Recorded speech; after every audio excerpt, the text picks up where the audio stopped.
Namaste, this is Rekha Singh Rana, and today I am going to talk about a big problem of sinus.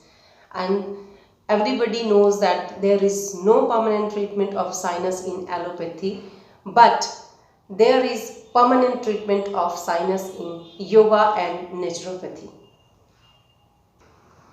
और आज की date में sinus एक ऐसी problem बन चुकी है जो लाइफ को पूरी तरह से उथल पुथल करके रख देती है। लाइफ में बहुत डिस्टर्बेंस आता है साइनस की प्रॉब्लम की वजह से, और आप साइनस की प्रॉब्लम को कभी भी हल्के में मत लीजिए।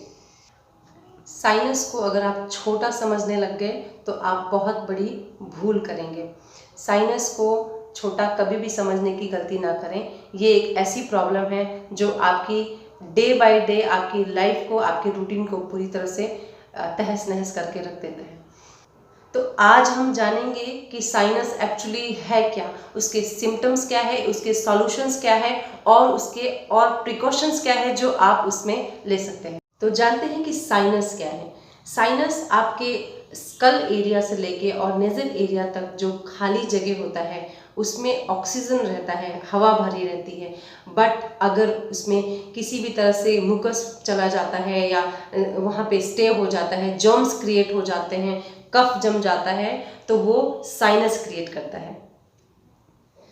तो अभी जानते हैं कि साइनस के सिम्टम्स क्या है। साइनस में सबसे ज़्यादा कंटिन्यूसली स्नीजिंग होती है, आपको जुकाम हो जाता है, ऑल टाइम जुकाम रहता है, आपको कफ बनता है, सर हमेशा भारी भारी सा रहता है, आप झुकते भी हैं तो आपको हेडेक होता है, सर में हमेशा भारीपन रहता है, और आप सुबह सुबह उठते तो सबसे ज़्यादा छींक उस टाइम आती है।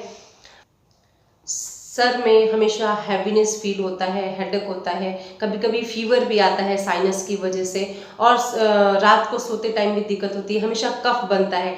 नेजल एरिया से कफ आपका ड्रॉप होता रहता है आपके थ्रोट एरिया में, जो कि आपको अनकंफर्टेबल कर देता है। नेजल एरिया जब बंद रहता है, आपकी नाक जब बंद रहती है तो आपकी आवाज़ भी चेंज हो जाती है। आप कहीं भी जाते उठते बैठते हैं बहुत अनकंफर्टेबल फील करते हैं, कहीं भी लगता है कि मतलब आपकी आवाज़ सडनली चेंज हो जाती है, नाक में कफ भरा रहता है, गले में कफ भरा रहता है। तो ये है साइनस के सिम्टम्स जो बहुत ही ज़्यादा डेंजर साबित हो सकते हैं आगे चल के। और यही साइनस एक बहुत बड़ी तकलीफ लेके जब आप डॉक्टर के पास जाते हैं तो डॉक्टर सजेस्ट करेंगे आप ये ड्रॉप डाल लो, वो ड्रॉप डाल लो, दुनिया भर की दवाइयाँ दे देते हैं, एंटीबायोटिक्स दे देते हैं, जो कि कुछ टाइम के लिए उस प्रॉब्लम को दबा ज़रूर देता है लेकिन क्लीन नहीं करता है, परमानेंटली क्योर नहीं करता है। लेकिन इस साइनस की इतनी बड़ी प्रॉब्लम का एक ही सॉल्यूशन है, योगा और नेचुरोपैथी। आज मैं आपको बताऊंगी कि परमानेंटली योगा और नेचुरोपैथी के थ्रू आप अपने साइनस को कैसे क्योर कर सकते हैं घर बैठे। क्योंकि जब आप डॉक्टर के पास जाते हैं तो वो इसको ऐसा दिखा देंगे, इतना बड़ा ये टेस्ट करो, वो टेस्ट करो, ये एक्सरे, वो एक्सरे, दुनिया भर की दवाई, और कभी कभी डॉक्टर ऑपरेशन के लिए भी बोलते हैं जो सक्सेसफुल कभी नहीं होता। तो आज मैं आपको बताने जा रही हूँ सॉल्यूशंस, वो सॉल्यूशंस जिनको करा के मैंने खुद अपने क्लाइंट्स को ठीक किया है, परमानेंटली उनके साइनस को क्योर किया है। तो चलिए जानते हैं साइनस के सॉल्यूशंस क्या है, साइनस को परमानेंटली कैसे क्योर किया जा सकता है। मैं आपको 3-4 चीज़ें बताऊंगी, जिनमें से सबसे पहले है जल नीति।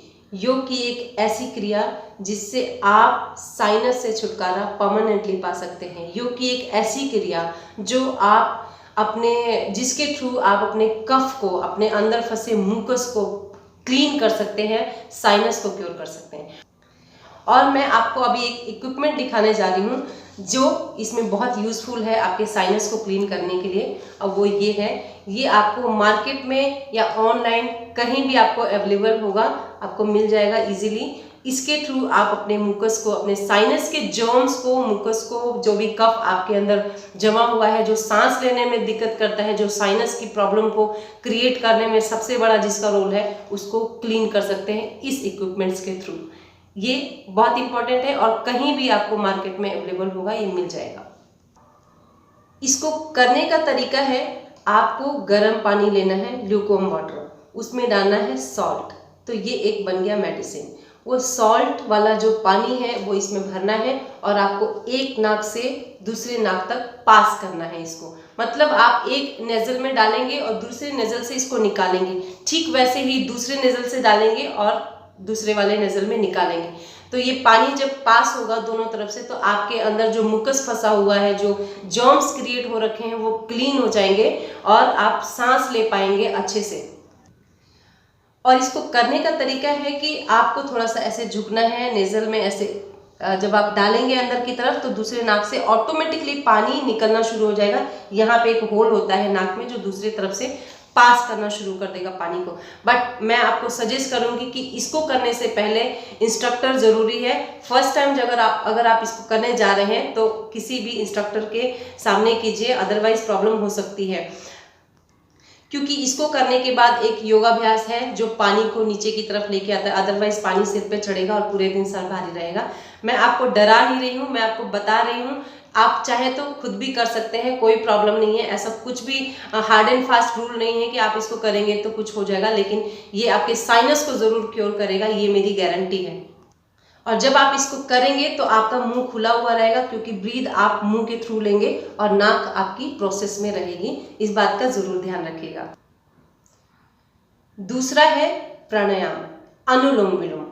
अनुलोम विलोम जब आप करते हैं और दोनों तरफ से जब आप सांस अंदर बाहर करते हैं, राइट से लेंगे लेफ्ट से छोड़ेंगे, लेफ्ट से लेंगे राइट से छोड़ेंगे, तो इससे क्या होगा, आपके जो साइनस एरिया में है वो ऑक्सीजन भरेगा और आप अच्छे से ब्रीथ कर पाएंगे, मुकस फ्री हो जाएंगे। अनुलोम विलोम करने से आपकी पूरी बॉडी में ऑक्सीजन जाएगा और आप बेहतर महसूस करेंगे। साइनस में बहुत ज़्यादा इफेक्टिव होता है अनुलोम विलोम। तीसरा प्रोसेस है कपालभाति।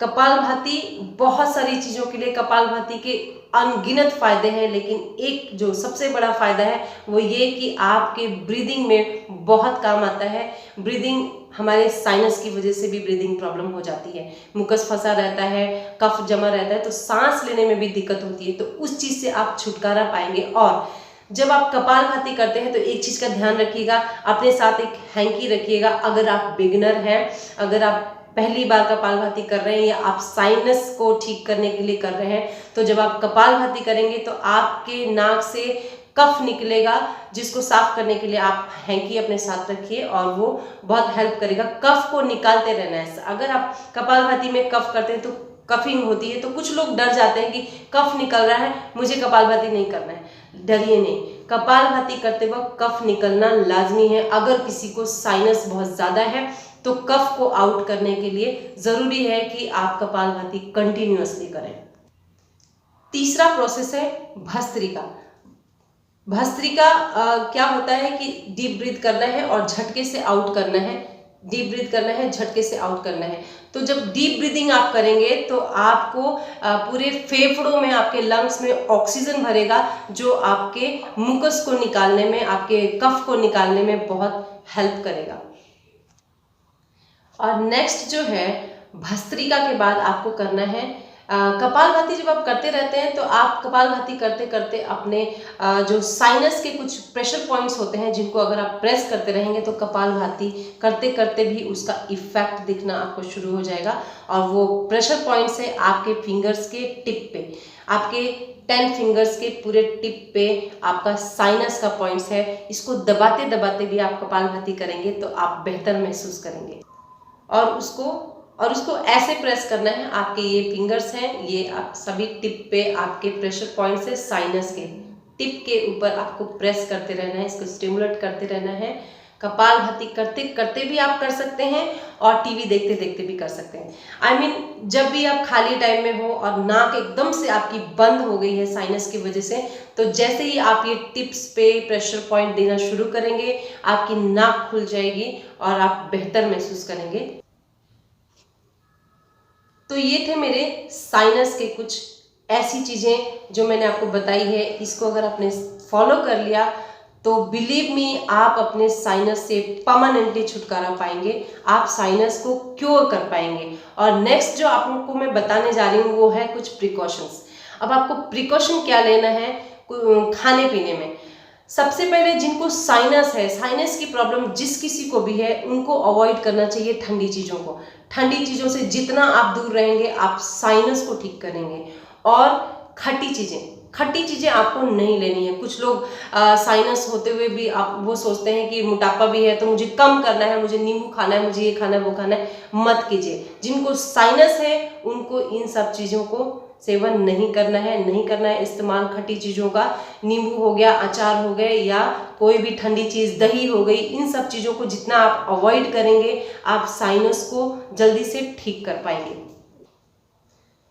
तो ये थे मेरे साइनस के कुछ वो बेहतरीन टिप्स जिनको अगर आप कर पाएंगे तो आप परमानेंटली साइनस से निजात पाएंगे।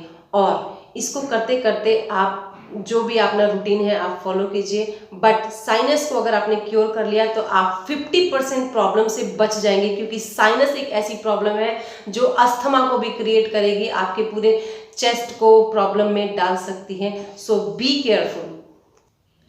इसमें और भी बहुत सारी चीज़ें हैं नेचुरोपैथी की जो मैं आपको नेक्स्ट वीडियो में बताऊंगी।